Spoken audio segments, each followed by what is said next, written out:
প্রিয় দর্শক, অনেক জীবন পলাশ কথা অনুষ্ঠান থেকে আপনাদের স্বাগত জানাচ্ছি। পূর্ব ঘোষণা অনুযায়ী আমার আজকের আলোচ্য বিষয় তুই তুমি আপনির সামাজিক প্রয়োগ। তো প্রথমেই বলে নেওয়া ভালো, আমার নোটস আছে, কারণ তাতে বলতে সুবিধা হয় এবং সময়টা কিছুটা রক্ষা হয়। আমি খুব মুখস্থ কোনো কিছু বলতে পারি না। তো আমি প্রথমেই বলবো, এই যে তুই তুমি আপনি, এটা তো একটা সম্বোধন। তো বাংলা ভাষায় এটার উপস্থিতি লক্ষ্য করা যায় এবং ইংরেজিতে নাই। ইংরেজিতে ইউ বললেই সবটা বোঝায়, কিন্তু বাংলায় তুই তুমি আপনি আছে। এবং আমি অন্যান্য ভাষার বিষয়টা আমি বিশদ জানি না। আমি ইংরেজিতে জানি নেই, বাংলাতে আছে এটা জানি। তো প্রথমেই আমি বলবো যে আমাদের সমাজে যে শ্রেণী অবস্থান, সম্মান বা সামাজিক স্তর বা বয়স, সেগুলো ভেদে মূলত এই তুই তুমি আপনি এই সম্বোধনের যে বিভাজিত অবস্থা তার প্রয়োগ হয়।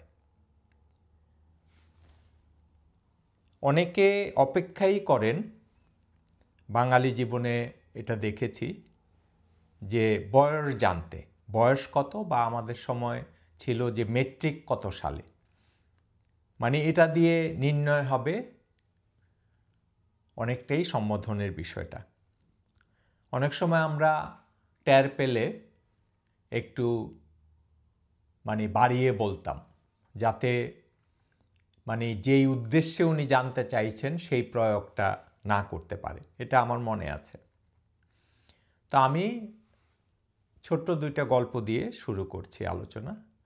সেটা হচ্ছে, একবার এক ঘরোয়া আড্ডায় প্রবেশ করেই দেখি একজন একটু দূরে বসে আছে এবং পর্যবেক্ষণ করছে, এবং মনে হলো কিছুক্ষণ পরে যে যারাই সেই আড্ডায় আসছেন, মানে উনি একটা জাজমেন্টাল অবস্থায় বসে আছে, যে আপনি তুই তুমি মানে কিভাবে কাকে কি বলা যায়। তো একটু পরেই তিনি আমাকে তুমি বলা শুরু করলেন, এবং আমি কোনো অপেক্ষা না করেই বললাম যে আমি কি আপনাকে তুমি বলার অনুমতি দিয়েছি? তো উনি ঘাবড়ে গেলেন এবং সাথে সাথে মানে আবার ঘাবড়ানোটা না বুঝতে দিয়ে আমাকে বলছেন, আচ্ছা কত সালে তোমার জন্ম বা মেট্রিক পাশ করেছো, সেটাও কিন্তু তিনি তার এই তুমি বলাটাকে মানে বৈধ করার জন্য বলছেন। তো সাথে সাথে আবার আমিও বললাম যে না না, আমি মানে মেট্রিক বা হচ্ছে যে জন্ম তারিখ দিয়ে তো আপনি এটা নির্ণয় করতে পারবেন না, সেটা আমি বলছি না, মানে আপনি অনুমতি ছাড়া এটা বলতে পারেন না, আমি যদি আপনার ছোটও হই। তারপরে তিনি নিশ্চুপ হয়ে গেলেন। তো এটা তার একটা শিক্ষা হয়েছিল, নিশ্চয়ই এটা তার একটা স্বাভাবিক চর্চা এবং শিক্ষাটাও দরকার ছিল। এবং সেই আড্ডার পরে অনেকেই সামাজিকভাবে আমাকে বলেছে যে আপনি কাজটা ঠিক করেছেন, মানে এই ধরনের মানুষ যারা, তাদেরকে এরকম শিক্ষাই আসলে দেয়া দরকার। আরেকবার মনে আছে, ভিড়ের মধ্যে আমি দাঁড়িয়ে গল্প করছি আরেকজনের সাথে। তো সারা জীবন আমার সাথে আপনি আপনি সম্পর্ক এমন একজন ব্যক্তি, মানে তার খুবই পরিচিত, আমি নাম বলবো না সঙ্গত কারণেই, এবং তার স্ত্রী তার চেয়ে অধিক পরিচিত, রূপসী, খুব সাজগোজ করেন, হ্যাঁ, আবৃত্তি ইত্যাদি করেন, সাংস্কৃতিক ব্যক্তিত্ব। তো উনি ওনার মানে সেই রূপসী স্ত্রীকে নিয়ে ঢুকে ভিড় ভেঙে এগিয়ে যাচ্ছেন। তো আমি দাঁড়িয়ে আড্ডা করছি। তো আমি স্বাভাবিক কারণেই, এটা আমি জানি না, একটু লম্বা হওয়ার কারণেও হতে পারে, মানে প্রথম জিজ্ঞেস করি কারো, বা আমি এড়িয়ে যাই না বা যেতে পারি না। তো আমি আমি প্রথমেই ওনাকে যে হ্যাঁ কেমন আছেন, সেই ভদ্রলোক সেই গতির মধ্যেই আমাকে মনে আছে কিরে কেমন আছিস জাতীয় একটা কিছু বলে, মানে সে কিন্তু এই গতির মধ্যেই সে চলে যাচ্ছে। মানে আমি এমন থমকে গেলাম, না হলে বলতে পারতাম এবং সেটা বললেই তার শিক্ষা হতো, যেহেতু তার সাথে আমার সারা জীবনের আপনি আপনি সম্পর্ক। আমি বলতে পারতাম যে কিরে তুই কেমন আছিস, আমি ভালো আছি, মানে এটা হলে মনে হয় তার একটা শিক্ষা হতো। কিন্তু এইটা কি বলবো, মানে প্রথমত আমি থতমত, তারপরে তো গতির মধ্য দিয়ে এগিয়ে যাচ্ছেন। তখন মানে আমার কাছে মনে হলো সেই মুহূর্তে না হলেও পরে এটার বিশ্লেষণটা এই যে তার একটা কমপ্লেক্স তার ছিল, যে তার হচ্ছে রূপসী যে স্ত্রী তিনি অধিক পরিচিত এবং হচ্ছে যে সুতরাং সেও যে একটা কিছু, এটা তার সবসময় তার হয়তো স্ত্রীর কাছে প্রমাণ করতে হতো বা নিজের কাছেও প্রমাণ করতে হতো। তারই অংশ হিসাবে একটা সংকট থেকে হয়তো ভদ্রলোক কাণ্ডজ্ঞান হারিয়ে এই কাণ্ডটি করেছিলেন আমার সাথে। কিন্তু তিনি করেছিলেন এবং এটা খুবই মীমাংসিত একটা আপনি আপনি সম্পর্ক তার সাথে ছিল, কিন্তু তিনি এটা কিন্তু করেছেন। যাই হোক, এগুলো হচ্ছে যে মানে অভিজ্ঞতা। তো এর মধ্যে ব্যতিক্রম হচ্ছে যে খুব উজ্জ্বল ব্যতিক্রম আমাদের সমাজে ছিলেন শামসুর রাহমান। তিনি কিন্তু সবাইকে আপনি আপনি করে বলতেন। কবি শামসুর রাহমানের কথা আমি বলছি। তার মধ্যে একটা সৌম্য একটা ভাব ছিল, একটা নাগরিক, একটা আধুনিক একটা কিন্তু ভাব ছিল আসলেই, এবং সেভাবে তিনি জীবনযাপন করতেন। এবং শুনেছি আমরা খুব কাছের মানুষ থেকে যে রিক্সাওয়ালা বা রিক্সা শ্রমিক যারা, তাদেরকেও তিনি আপনি আপনি বলে সম্বোধন করতেন। এটা আমাদের সমাজের একটা উজ্জ্বল উদাহরণ, এই তুই তুমি আপনির যে সামাজিক জায়গা, সেটা থেকে বেরিয়ে এসে যে চর্চাটা, সেটা শামসুর রহমান করতেন।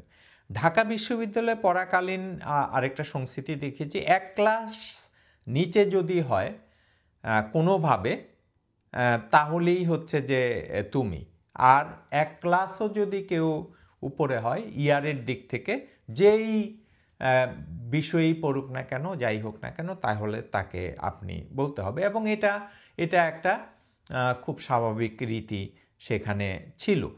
তো এই যে তুমির একটা খুব চমৎকার একটা প্রয়োগ, মানে চমৎকার কোন অর্থে পরে বুঝবেন, প্রয়োগ দেখেছিলাম ঢাকা জাতীয় জাদুঘরে। অমর্ত্য সেন তখন নোবেল প্রাইজ পেয়ে গেছেন এবং তাকে নিয়ে তো বাঙালির গর্বের শেষ নাই, স্বাভাবিকভাবেই রবীন্দ্রনাথের পর, মানে দীর্ঘ বিরতির পর একজন বাঙালির নোবেল পাওয়া, সেটা খারাপও না। তো তাকে ঢাকাতেও কিন্তু একটা সম্মাননা জানানো হয় এবং সেটা জাতীয় জাদুঘরে। তখন আমি ঢাকায় এবং সেই অনুষ্ঠানে ছিলাম। তো সেখানে সব কিছু ঠিক ছিল, কিন্তু শেষে যখন মুক্ত প্রশ্ন উত্তর পর্ব বা আলোচনার একটা বিষয় ছিল, সেই সময়ই হচ্ছে একটা বিষয়, মানে এখনও আমার কানে এটা বাজছে আর কি। সেটা হচ্ছে ঢাকাতে তো অমর্ত্য সেনের মানে খুব শক্তিশালী সংযোগ আছে ঢাকার সাথে, তিনি পুরান ঢাকায় থাকতেনও। তো এমনকি তার অনেক বন্ধুবান্ধব আছে এবং সহপাঠী আছে ঢাকাতে, এবং তাদের অনেকেই অর্থনীতিবিদ। তো এই যে মুক্ত পর্বে এবং প্রশ্নোত্তর পর্বে কি হলো, বাংলাদেশের কিছু অর্থনীতিবিদ, সবাই পরিচিত কারণ আমি এখানে বলবো না, তাকে বিভিন্ন প্রশ্ন করছিলেন, তার সাথে কথা বলার চেষ্টা করেছিলেন খুব উচ্চ স্বরে, এবং অন্যান্য কোনো কথা আমার মনে নেই, কিন্তু তুমি তুমি তুমি এটা আমার মনে আছে। মানে হচ্ছে যে সেই অর্থনীতিবিদরা বাংলাদেশে, মানে অমর্ত্য সেনকে যে তুমি বলছেন, এটাই ছিল তাদের কাছে প্রধান বিষয়। এবং সেটা বলে আবার তারা গর্ব ভরে চারিদিকে তাকাচ্ছিলেনও। মানে ভাবখানা এই যে আমি নোবেল প্রাইজ না পেলে কি হয়েছে, যিনি পেয়েছেন তাকে আমি তুমি তুমি বলতে পারি। মানে তুমির এমন উচ্চকিত প্রয়োগ আমি আমার জীবনে কখনো দেখি নাই। তো এগুলো সবকিছু আমি রিলেট করছি। তো সেখানে অমর্ত্য সেন বা বিষয় বা প্রশ্ন উত্তরের চেয়েও তুমি তুমি সেটা হয়েছিল খুব প্রকট। তো আমার কাছে যেটা মনে হয় যে তুমি বা তুই বলা হুট করেই কাউকে, এটা একটা ক্রাইসিস। আমি দুঃখিত, মানে যেহেতু আলোচনা খুব কম সময়ে করছি, একটা সিদ্ধান্তে উপনীত হওয়ার মতো যদি মনে হয় সেটার জন্য আমি দুঃখিত, কিন্তু এটা আমার কাছে একটা ক্রাইসিস মনে হয় এবং একটা হীনমন্যতাও মনে হয়। এবং কতভাবে অন্যকে অসম্মান করা যায়, মানে এটার একটা পন্থা।